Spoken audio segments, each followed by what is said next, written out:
Okay, what we have here is a install for Nissan 350Z LED rear bulbs.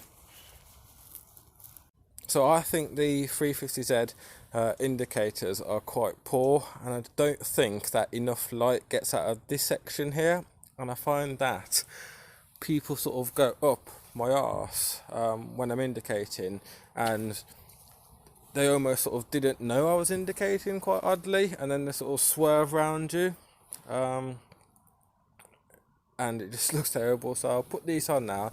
I have installed the first one. I've bought these. This is my old one. It's the halogen chrome, and it works. Had it for 3 years, does the job.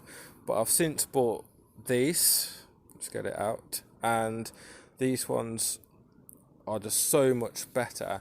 And normally LED for repeaters don't normally work, and everyone knows you need to have resistors in line because they just don't have naturally the same resistance. And they do something called hyper flash, which is a headache because they just don't work in that case. And normally you'd need to fit a resistor into the wiring, but this is built in and it's all together. So this is the existing one, so it works perfectly fine. It sort of comes on and off. It sort of just gets brighter sort of as it comes on, if that makes sense. It sort of warms up and warms down. I just don't think there's a lot of light coming through there, especially with me tinting the side. And this is the difference for the LED, and it's night and day. I sort of can't even look at it directly.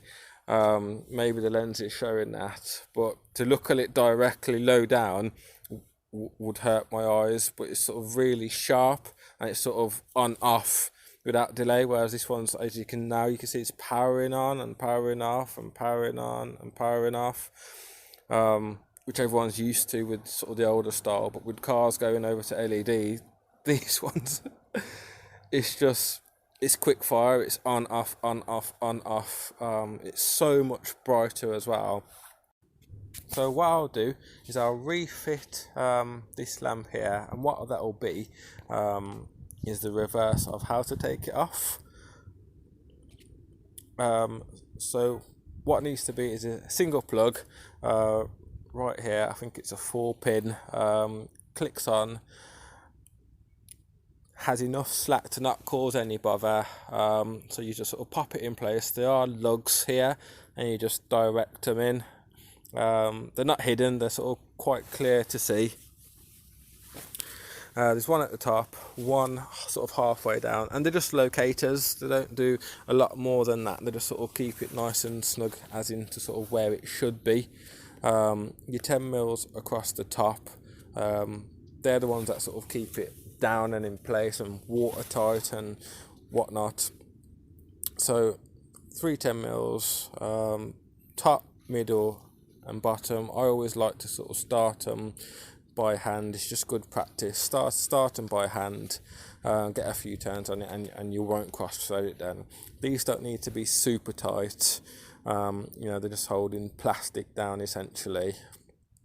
You probably could crack it, sort of being overzealous.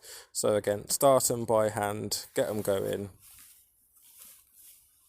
and then what I tend to do is sort of hold any lamp sort of just a bit firmer in place. Don't allow the nut to do all the work. You push it in, that takes almost like the tension off the nut as well also. So what I'll do is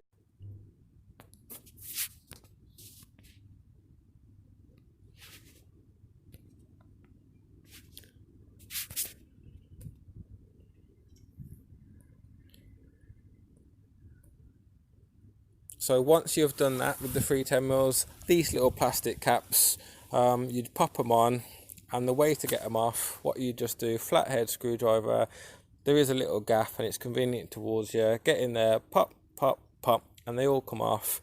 It gives access to the 10 mils. That's how you get down to your indicator through the rear lamp. Take that off, 3 nuts, and that should be fine. If it hasn't been off before, or you don't know that it's been off before, it might fight you a little bit, just because of the grime and whatnot that gets behind it. But other than that, it's quite easy to do. It's not tricky, and it should be fine.